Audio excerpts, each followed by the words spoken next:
తెలంగాణలో రేవంత్ రెడ్డి సర్కార్ వచ్చి 2.5 ఏళ్ళు పూర్తవుతుంది. ఇప్పటి వరకు చేసింది ఏంటంటే నిరుద్యోగుల విషయంలో అంతంత మాత్రాన్ని నిరుద్యోగులు రోడ్ల మీదకి వచ్చి కొట్లాడుతున్నా కూడా వాళ్ళ మీద కేసులు బనాయించడం, లాఠీ చార్జీలు చేయడం ఇవన్నీ చేస్తున్నారు. నిరుద్యోగుల విషయంలో ఇట్లుంటే ఆరోగ్య విషయంలో ఎప్పటి నుంచో ఉన్న పథకాలను కూడా ఇప్పుడు అసలు పట్టించుకోకుండా నిర్లక్ష్యం వహిస్తూ, ఇక ముఖ్యంగా చెప్పాలంటే పేదవాళ్ళను ఆరోగ్యపరంగా కూడా దెబ్బతీసే పనే ఇప్పుడు చేస్తున్నారు. ఈ ఆరోగ్య విషయంలో నిరుద్యోగుల విషయంలో ఇట్లుంటే ఈ మెట్రో విషయంలో కూడా హైదరాబాద్లో మెట్రోకి సంబంధించి సెకండ్ ప్రాజెక్ట్ కూడా అవ్వబోతుంది అని ఇప్పటివరకు చాలా వచ్చినాయి. కానీ ఇప్పుడు అసలు ముచ్చట ఏంటంటే ఉన్న బకాయిలను చెల్లించడానికి రాష్ట్రం ఇప్పుడు నెత్తి పట్టుకొని గిరగిర తిప్పలు పడుతుందని చెప్పాలి. ఇవన్నీ ఇట్లుంటే ఈ కాంగ్రెస్ నాయకులు, కాంగ్రెస్ నేతలు మాత్రం ఎక్కడ భూసేకరణలు జరుగుతున్నా, ఎక్కడ ప్రాజెక్టుల విషయంలో ఈ భూములకు సంబంధించి నష్టపరిహారం అందిస్తున్నా అక్కడ మాత్రం దూరి అక్కడ వీళ్ళు లాభం పొందడానికి ట్రై చేస్తూనే ఉన్నారు. ఈరోజు ఈ 4 గురించి మనం మాట్లాడుకుందాం. ఫస్ట్ నిరుద్యోగుల విషయానికి వచ్చేసరికి అసెంబ్లీలో జాబ్ క్యాలెండర్ ప్రకటించి 2 ఏళ్ళు పూర్తవుతుంది. 2 లక్షల ఉద్యోగాలేవి? రేవంత్ సర్కార్పై జెన్జీ ఆగ్రహం. ముగిసిన కొలువుల క్యాలెండర్ గడువు, నేటికి అమలు కాని పోస్టుల భర్తీ హామీ. నోటి మాటలే తప్ప నోటిఫికేషన్లేవి? అతి గతి లేని 4,000 నిరుద్యోగ భృతి. ఉద్యోగాలపై ఊరించి కాంగ్రెస్ నయవంచన. ఉద్యోగాల విషయంలో ఒకప్పటి సర్కార్ పెద్దగా పట్టించుకోలేదని, రేవంత్ రెడ్డి సర్కార్ వచ్చిన తర్వాత ఉద్యోగాలు మంచిగా నోటిఫికేషన్లు వేస్తారని, జాబ్ క్యాలెండర్ ఇస్తారని, నిరుద్యోగ భృతని ఇవన్నీ కూడా ఎలక్షన్ల ముందు చెప్పిన హామీలను గుడ్డిగా నమ్మి యువత అంతా కూడా కాంగ్రెస్ పార్టీకి తమ భుజాల మీద వేసుకొని కాంగ్రెస్ పార్టీని గెలిపించింది. కాంగ్రెస్ పార్టీలోనైనా మార్పు వస్తుంది అనే ఒక నమ్మకంతో చేసింది. కానీ ఇప్పుడు అసలు రియాలిటీ ఏంటంటే అసలు అవన్నీ నోటి మాటలే తప్ప నిజాలు ఏ రోజుకి కావేమో అనే ఒక అనుమానం అయితే ఇప్పుడు నిరుద్యోగ యువతలో కనిపిస్తుంది. ఎందుకంటే ఇప్పటి వరకు రాహుల్ గాంధీ అప్పుడు ఎలక్షన్ల ముందు వచ్చిన హామీలు, రేవంత్ రెడ్డి ఇచ్చిన హామీలు, ఎలాంటి పరిస్థితుల్లోనైనా నిరుద్యోగులకు మేము అండగా ఉంటాము అని ఆ రోజు వచ్చి మాట ఇచ్చిపోయి వన్స్ ఎలక్షన్స్లో గెలిచిన తర్వాత ఈరోజు ఎన్ని ట్వీట్లు చేసినా, ఎన్ని బహిరంగంగా నిరసనలు చేసినా, ఎంత కొట్లాడుతున్నా, ఎంతగానం ఆరాట పడుతున్నా కూడా ఈరోజు వాళ్ళని అసలు పట్టించుకున్న మానాన ఈ రేవంత్ రెడ్డి ప్రభుత్వం పోలేదు. రాహుల్ గాంధీకి ఆయనను మెన్షన్ చేస్తూ ట్వీట్లు పెట్టినా, బహిరంగ లేఖలు రాసినా, ఏం చేసినా కూడా ఆయన తెలంగాణ నిరుద్యోగం మీద స్పందిస్తలేడు, వాళ్ళకి న్యాయం చేస్తలేడు.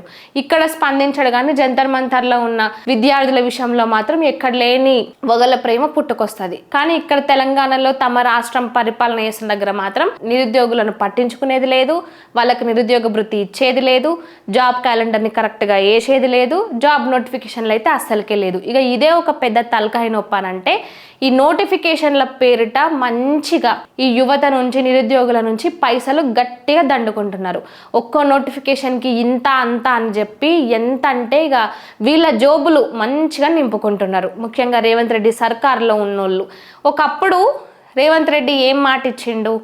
0 ఫీజు. ఈ నోటిఫికేషన్లు పడిన తర్వాత దరఖాస్తు ఫీజు ఏదైతే ఉంటుందో అది ఏ ఫీజు చెల్లించాల్సిన అవసరం లేదని ఆ రోజు చెప్పి ఈరోజు చేస్తున్నది ఏంది?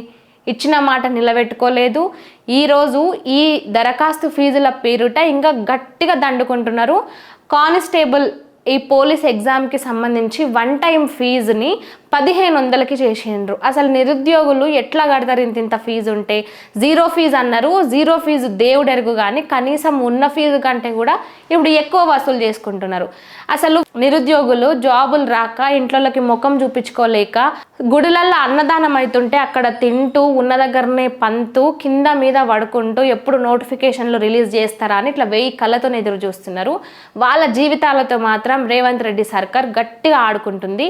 ఇక ఇప్పుడు ఈ నిరుద్యోగులనే ఇంత సతాయిస్తూ ఇటు ఆరోగ్యశ్రీని కూడా ఇప్పుడు అసలు పట్టించుకుంటలేదు. దానికి సంబంధించి ఒకసారి చదువుతా వినండి.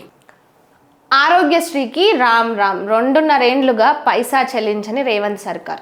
నాడు కాంగ్రెస్ ప్రారంభించిన పథకానికి నీళ్లు వదులుతున్న నేటి కాంగ్రెస్ సర్కార్. నిర్వీర్యమవుతున్న ప్రభుత్వ హాస్పిటళ్లు, పేరుకుపోయిన 100 కోట్ల బకాయిలు, ఇన్సెంటివ్లు రాక సిబ్బంది నిరుత్సాహం. ప్రభుత్వ వైఫల్యంతో అత్యవసర సేవల పరికరాల సరఫరా నిలిపివేస్తున్న ఏజెన్సీలు. నిధులు లేక నీరసించిపోతున్న దవాఖానలు, రోగులను ప్రైవేట్కు పంపుతున్న వైద్యులు. ఆరోగ్యశ్రీ పథకం అనేది ఎంత మంచి పథకమో కొత్తగా దాని గురించి మాట్లాడాల్సిన అవసరం లేదు. ముఖ్యంగా నిరుపేదలకు ఈ ఒక పథకం అండగా ఉంటుంది. ఎందుకంటే సడన్గా ఏదైనా హెల్త్ ఇష్యూ వచ్చినా, ఏదైనా ఆరోగ్య సమస్యలు ఉన్నా కూడా ఈ ఆరోగ్యశ్రీ ద్వారా గవర్నమెంట్ హాస్పిటల్లో కాకుండా ప్రైవేట్ హాస్పిటల్లో కూడా చూపించుకునే ఒక ఫెసిలిటీ అనేది వచ్చింది. కానీ ఇప్పుడు ఈ పథకాన్ని కూడా ఈ రేవంత్ రెడ్డి ప్రభుత్వం వచ్చిన తర్వాత అసలు పట్టించుకోవడమే వదిలేసింది. మొదటి నుంచి చూసుకుంటే 2.5 ఏళ్ల పాలనలో ఇప్పటి వరకు అసలు దీనికి సంబంధించి ఎటువంటి బకాయిలు చెల్లించనే లేదంట. 750 కోట్ల వరకు కూడా ఈ ఆరోగ్యశ్రీ కింద డబ్బులు చెల్లించేది ఉందని అక్కడ ఏదైతే దీనికి సంబంధించిన నివేదికలో తేలింది.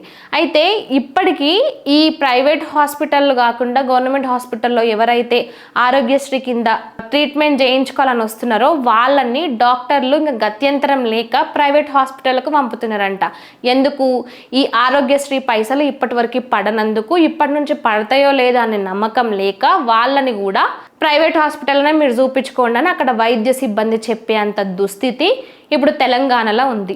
ఆరోగ్యశ్రీ పథకాన్ని అమలు చేసింది, ఆ పథకాన్ని ఇట్లా అందరికీ చూపింది కూడా ఈ కాంగ్రెస్ ప్రభుత్వమే. ఒకప్పుడు కాంగ్రెస్ ప్రభుత్వము, రాజశేఖర్ రెడ్డి హయాంలోని కాంగ్రెస్ ప్రభుత్వము.